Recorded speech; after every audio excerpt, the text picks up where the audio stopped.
दोस्तों, भारत की राजनीति में कई ऐसे नेता हैं जो पहले तो बड़े से बड़ा कांड करते हैं, लेकिन अपनी पावर और पैसे का इस्तेमाल करके हमेशा बच जाते हैं।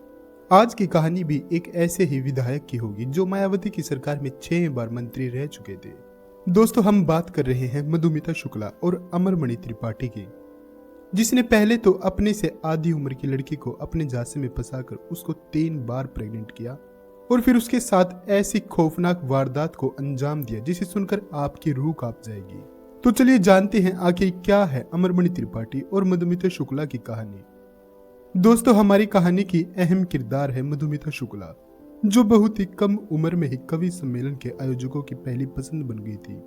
मधुमिता की उम्र अभी 20 साल भी नहीं हुई थी, लेकिन उसकी शानदार कविताओं की वजह से लोगों ने उन्हें काफी पसंद करना शुरू कर दिया था और धीरे धीरे मधुमिता की लोकप्रियता बढ़ती जा रही थी। जिसके बाद साल 2000 में मधुमिता शुक्ला के पास दिल्ली में आयोजित एक कवि सम्मेलन में शामिल होने का न्योता आता है।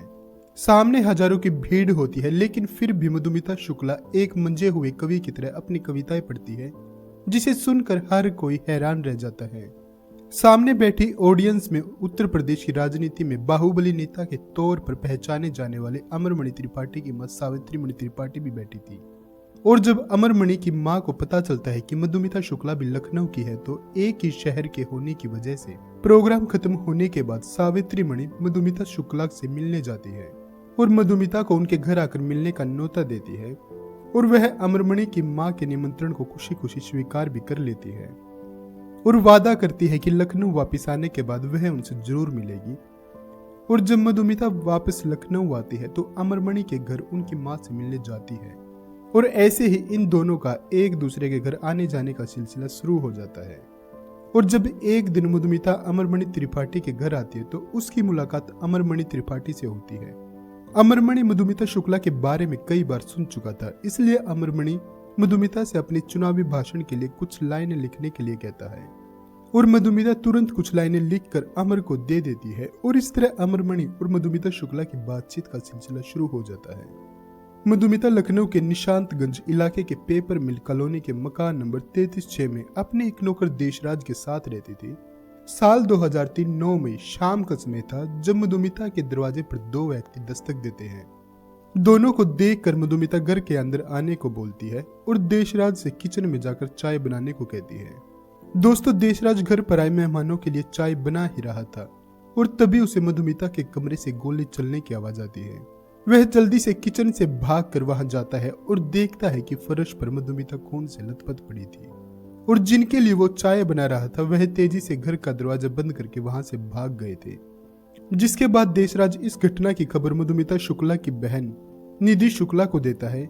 निधि यह खबर सुनते ही वहां आ जाती है और हत्या की जानकारी पास के एक पुलिस स्टेशन को भी दे दी जाती है। खबर सुनकर पुलिस वालों को लगता है कि यह हत्या लूटपाट के इरादे से की गई थी, लेकिन घर पर छानबीन करने के बाद पता चलता है कि घर में किसी तरह की लूटपाट नहीं हुई है, बल्कि बिल्कुल नजदीक से मधुमिता को गोली मारी गई है।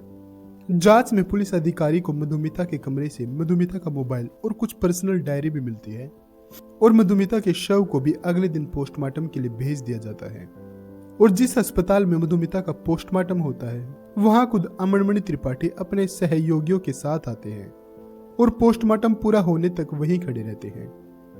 पोस्टमार्टम होने के बाद मधुमिता शुक्ला के शव को उसके घर भेज दिया जाता है और गांव में भी अंतिम संस्कार की तैयारी पूरी हो चुकी थी। लेकिन तभी लखनऊ के एसएसपी अनिल अग्रवाल पुलिस की एक टीम भेजकर किसी भी कीमत पर मधुमिता शुक्ला के शव को वापस लखनऊ लाने का आदेश देते हैं। दोस्तों, दरअसल जब मधुमिता शुक्ला की डायरी और मोबाइल की जांच की जाती है तो पता चलता है कि मधुमिता ने अपनी डायरी में अपने गर्भवती होने के बारे में लिखा था और ये भी लिखा था कि मधुमिता और अमरमणि त्रिपाठी पिछले कई सालों से रिलेशनशिप में थे। एसएसपी अनिल अग्रवाल तुरंत डायरी में लिखी बातों के बारे में मधुमिता शुक्ला की बहन निधि शुक्ला से बात करते हैं। निधि यह बात कंफर्म करती है कि अमरमणि त्रिपाठी और उसकी बहन मधुमिता शुक्ला काफी समय से एक दूसरे के साथ रिश्ते में थे और यह तीसरी बार है जब मधुमिता प्रेग्नेंट हुई थी। इससे पहले 2 बार मधुमिता का अबॉर्शन करवा दिया गया था। दोस्तों, अब पुलिस को यह बात समझ आ गई थी कि आखिर क्यों अमरमणि त्रिपाठी मधुमिता के अंतिम संस्कार में जल्दबाजी दिखा रहा था। ये कोई हमदर्दी नहीं थी, बल्कि अपना गुनाह छिपाने के लिए वो ऐसा कर रहा था। और अनिल अग्रवाल के आदेश पर एक बार फिर से मधुमिता के शव की जांच की जाती है। शुरुआती जांच में यह कन्फर्म हो जाता है कि मधुमिता 7 महीने की प्रेग्नेंट है, जबकि पहले की गई पोस्टमार्टम रिपोर्ट में इस बात का कहीं भी जिक्र नहीं किया गया था। और कार्रवाई पूरी होने के बाद अमरमणि त्रिपाठी के डीएनए सैंपल की जांच करने के बाद पता चलता है कि वास्तव में मधुमिता शुक्ला के गर्भ में पल रहे बच्चे का पिता कोई और नहीं बल्कि अमरमणि त्रिपाठी है। जिसके बाद मधुमिता शुक्ला की बहन निधि शुक्ला भी पुलिस के सामने बयान देते हुए अमरमणि त्रिपाठी पर अपनी बहन की हत्या का आरोप लगाती है और एफआईआर दर्ज करने की मांग करती है।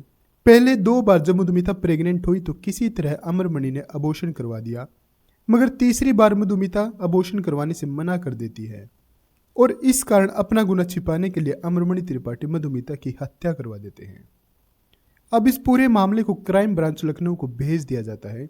लखनऊ क्राइम ब्रांच के एसपी राजेश पांडे इस केस की पूरी ईमानदारी से जांच शुरू कर देते हैं, लेकिन शुरुआती जांच में ही उनका ट्रांसफर करा दिया जाता है क्योंकि उस समय उत्तर प्रदेश की मुख्यमंत्री मायावती थी और अमरमणि त्रिपाठी तब मायावती की सरकार में मंत्री हुआ करते थे। जिसके बाद मायावती पर भी आरोप लगने लगते हैं कि वह अमरमणि को बचाने के लिए ही अधिकारियों का ट्रांसफर करवा रही है और इसके अलावा लगातार सीबीआई से इस मामले की जांच की भी मांग की जाती है, मगर मायावती इस मामले को सीबीआई तक नहीं भेजती। दोस्तों, लेकिन निधि शुक्ला यहाँ चुप नहीं बैठती। वो इस केस के बारे में तत्कालीन प्रधानमंत्री अटल बिहारी वाजपेयी से बात करती है तथा उनसे इस मामले की जांच सीबीआई से करवाने की सिफारिश करती है और आखिरकार 17 मई 2000 को इस मामले को सीबीआई के हवाले कर दिया जाता है। दोस्तों, अब जो खुलासा होता है वो हैरान करने वाला होता है। दरअसल इस हत्या में केवल अमरमणि त्रिपाठी का ही हाथ नहीं था, बल्कि एक साजिश के तहत इस हत्या को अंजाम दिया गया था। सीबीआई की जांच में सामने आता है कि पहले तो अमरमणि त्रिपाठी और मधुमिता शुक्ला की मुलाकात यूं ही होती है, मगर धीरे धीरे दोनों एक दूसरे के करीब आ जाते हैं और शादीशुदा और एक बच्चे का पिता होते हुए भी अमरमणि त्रिपाठी अपने से आधी उम्र की लड़की मधुमिता शुक्ला से शादी का वादा करके शारीरिक संबंध बनाता है और जब इस बात की भनक अमरमणि की पत्नी मधुमणि त्रिपाठी को लग जाती है तो दोनों के बीच काफी लड़ाइयाँ होती है, मगर अमरमणि अपनी पत्नी के आरोपों को नकारते हुए कहता है कि जैसा तुम समझ रही हो वैसा कुछ नहीं है।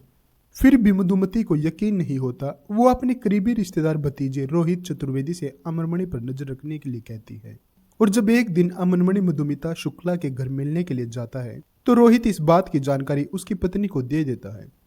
मौके पर पहुंचकर मधुमणि रंगे हाथ अमरमणि को पकड़ लेती है।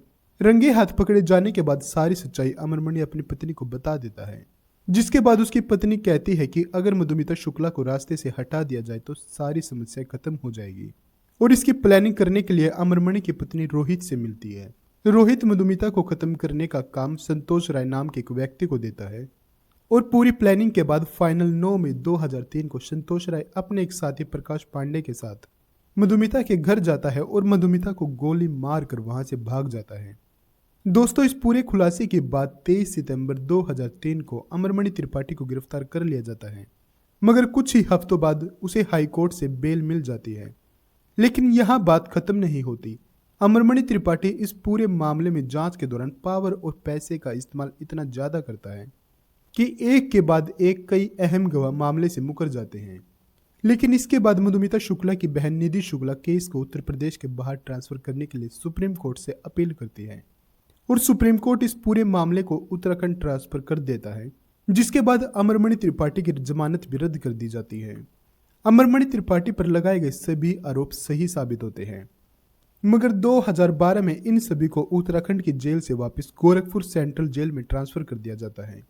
दोस्तों, आपको जानकर हैरानी होगी कि 2023 तक अमरमणि त्रिपाठी अस्पताल और जेल में ही रहते हैं, मगर 2023 के अगस्त महीने में उत्तर प्रदेश की योगी आदित्यनाथ की सरकार के द्वारा उन्हें अच्छे व्यवहार के आधार पर अमरमणि त्रिपाठी और उसकी पत्नी को आखिरकार जेल से रिहा कर दिया जाता है। अब दोनों आजादी के साथ अपनी जिंदगी जी रहे हैं और दूसरी तरफ मधुमिता शुक्ला की बहन निधि शुक्ला आज भी इंसाफ की लड़ाई लड़ रही है। दोस्तों, आपका इस पूरे मामले पर क्या कहना है? कमेंट